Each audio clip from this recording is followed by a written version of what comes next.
Hello and welcome back to Inquisitor Martyr. Last time just kept going with Lacon Majoris, and we will keep doing that right now. That is the wrong button. Actually, it turns out we are on stage 3 now. Fractured Fronts. The Chaos Forces are now firmly established on the planet, and they have the numerical advantage. They still don't have the strength to assault our hives directly, so they have opened up numerous new fronts in order to divide the planetary defense forces as much as possible. Their focus seems to be the mountain range separating the lowlands from the outer hive belt on our southern flank.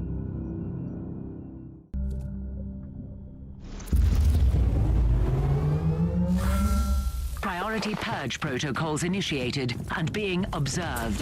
Noospheric data streams are thrice encrypted and set to optimal flow. Good hunting. Having Chaos do a divide and conquer thing, that doesn't surprise me. As long as they can summon demons, they have, in theory, infinite forces. Okay. So I was looking at Warhammer news, and in December we're going to be getting the... what is it?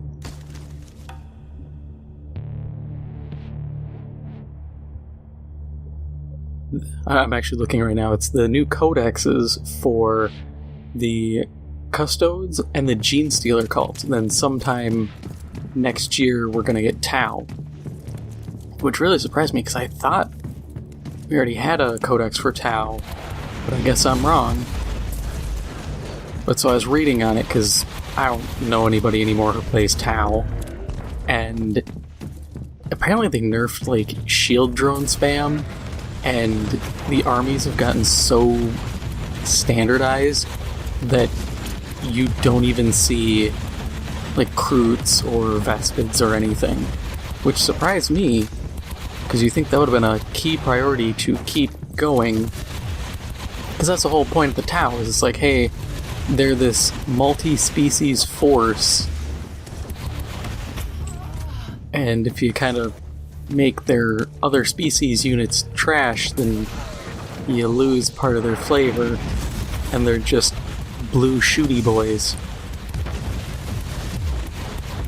Which I guess works, it's just not as interesting.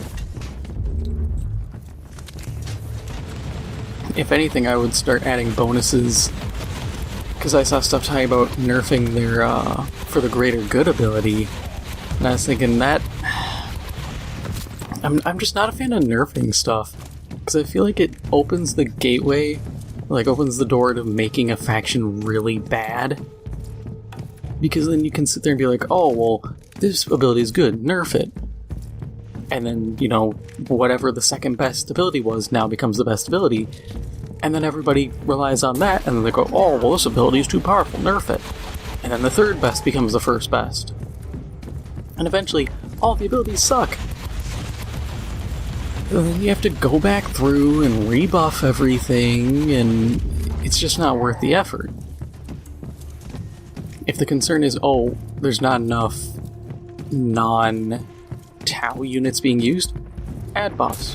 Be like, hey, your commanders, some of them can get like a United for the Greater Good buff, where for every... like, you divide your army into, let's say, thirds. And for, if you have a third of your army, or let's go about it this way. Take 3 units. If you have 1 Tau, 1 Kroot, 1 Vespid, you gain a buff. The more times you have, you know, diverse units or something along those lines, it doesn't even have to be for every single one, but just the more variety you have within the Tau, the more, or the better the buff is. Just something to really be like, hey, you should probably be using more than just Tau.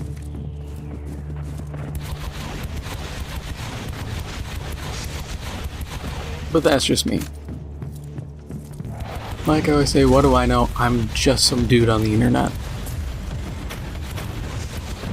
But I also found out we don't have a codex, like a new codex for Astra Militarum, so the Imperial Guard. And I was sitting there thinking, how the hell has 8th edition's been out for a few years? How have we not had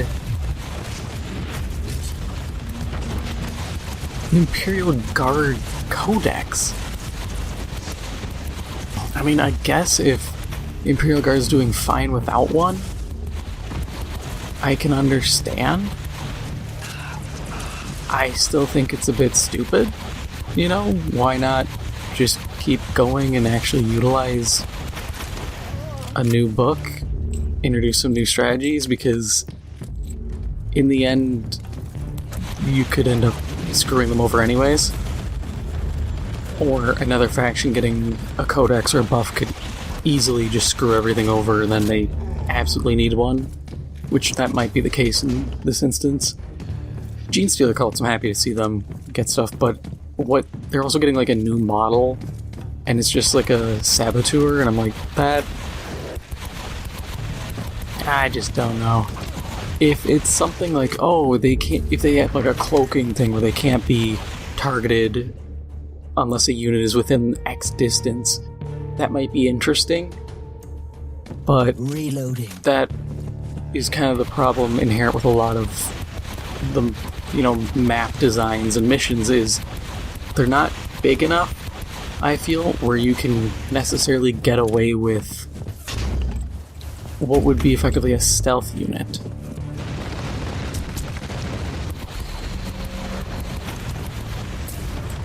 Unless you're telling me people are clumping their units up so terribly that you can get away with just skirting the whole thing. But even then, because your opponent can see the miniature, they're gonna just move a guy to get within shooting range, so it's kind of moot. So I don't know what they're gonna do. But apparently we don't have a Chaos Demon Codex either. Don't have one for Imperial Knights or Chaos Knights. Those I kind of understand. Does anybody actually play like straight up Imperial Knights?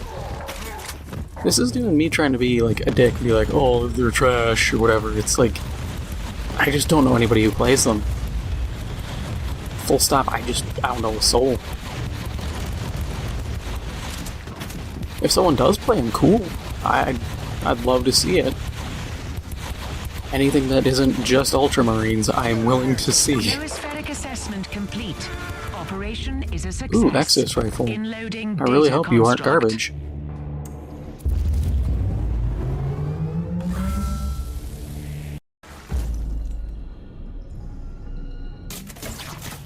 What do we got? Okay. I mean, mine's better, but okay. And the rest I don't really care about. Cool.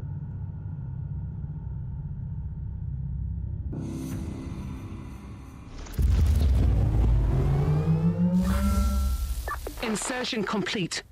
Transferring target coordinates of hostile artillery units to your tactical sensorium.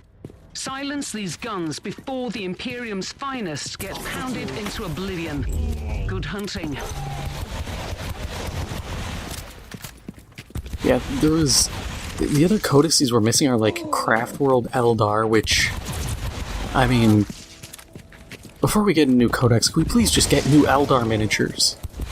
Seriously, the Finecast are old as hell. We need something. I don't even like playing Eldar, and I'm like, yo, Eldar needs some love here. You know, bite the bullet, don't make a new Space Marine miniature, and update Eldar. I get the feeling you could probably sell, like, Games Workshop could easily sell some Eldar stuff if they just made new Eldar stuff. The only old miniature I think that could come back as is, and it'd be fine, is the old Carnifex. Because like I talked about last time, or it might have been the time before, the old Carnifex looked goofy as hell, and I love it. That is the only one that I'm like, yeah, you know, that should stick around, because it's just, it's too dumb.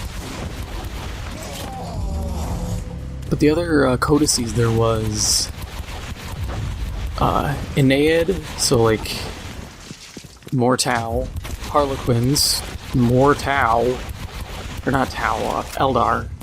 There's like more and more Eldar, and I'm like, okay. Between the Ennead, or Yennead, Ynnead, I think, and Harlequins and normal craft worlds, like, so did you do anything for Eldar this time around, or they just kinda left floating here? But so they need stuff. There wasn't a codex for Tyranids. And I was sitting there like, man, I don't know if the Tyranids need, like, new special rules. If we're being totally real, I think Tyranids are in a pretty good spot. I know there's a new... It's like Battle Sector Octarius or something. It's another continuation of that whole, like, mission setup in that campaign, which is supposed to be the end. They're finally introducing some rules for blood axes, which is cool. I like the blood axes for orcs. Little dab of lore here. The blood axes were the first group of orcs to actually meet humanity, and as a result they learned human tactics like retreating and camouflage. Even though they couldn't really do camouflage very well, they still tried it, and they're actually, like, they're the one group of orcs who's willing to trade with humanity, and they've worked as mercenaries to the point where other orcs see them as very un-orky, which actually makes me really like the blood axes even more. Because the whole British football hooligan style to orcs is fine, but I've always liked in fantasy of any sort where they start to introduce orcs as more than just barbarians, where there's a group that is maybe a little more cultured, a little more reasonable. I mean, I've DM'd before for Dungeons & Dragons, and I've introduced groups of orcs effectively.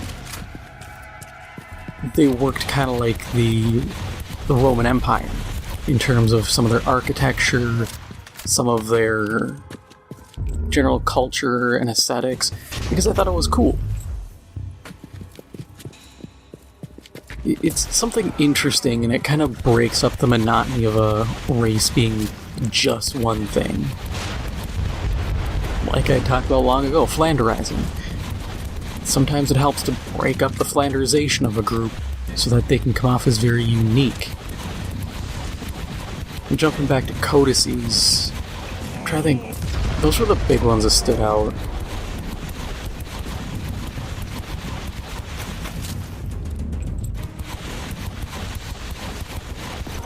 Sometime this month, November, we're supposed to get Black Templar, I think?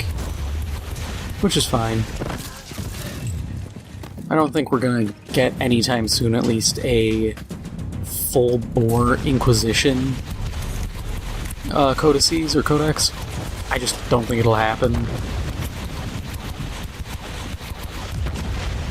It's fine, I guess. I feel like... I guess they've kind of rolled them into the Ecclesiarchy and Sisters of Battle, but I just like having them as a separate thing as well. But I guess for now, if they don't have enough units for them to really sit down and be like, hey, here's a full codex for it, I get it. No sense in making, like, what is effectively half a book, where you're still gonna have to lift units from other, I'd say, would it be contiguous? Or maybe adjacent factions that you can kind of cross, like you can merge armies. So I get it. You are still alive and more or less in one piece. That's a success. As long as it isn't just initiating going... exfiltration rituals. As long as it's not just going, oh, here's Inquisition, and it's just Grey Knights with, like, an Inquisitor lord, and it's like, here you go, there's the Inquisition. No, that's Grey Knights. There's a very subtle difference between, the Ordo Malleus and just dropping some shiny, fancy Terminator armor clad boys who have enough plot armor to carry them through the next 3 editions. There's a difference.